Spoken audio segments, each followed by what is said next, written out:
ഉമ്മ ഇല്ലാത്തൊരു ലോകത്ത് നമ്മൾ അനാഥരാണ് പ്രിയപ്പെട്ടവരെ.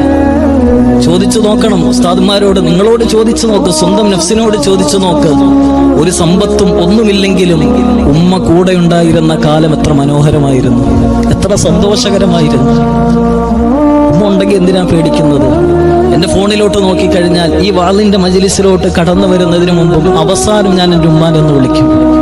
എന്നിട്ട് പറയും ദുആ ചെയ്യണം, അല്ലാഹു നമ്മുടെ ഉമ്മമാർക്ക് ആഫിയത്തോടുള്ള ദീർഘായുസ് അല്ലാഹു പ്രദാനം ചെയ്യുമാറാവട്ടെ. ഉമ്മ ഉള്ള കാലം അത് സന്തോഷമുള്ള കാലമാണ്. വാപ്പ ജീവിച്ചിരിക്കുന്ന കാലത്ത് നമുക്കൊന്നും പേടിക്കേണ്ടതില്ല. നമ്മൾ ഓർക്കും വാപ്പ ഇല്ലേലും നമ്മൾ ജീവിക്കും, ഉമ്മ ഇല്ലേലും നമ്മൾ ജീവിക്കും. നമ്മുടെയൊക്കെ ചിന്ത അങ്ങനെയാണ്.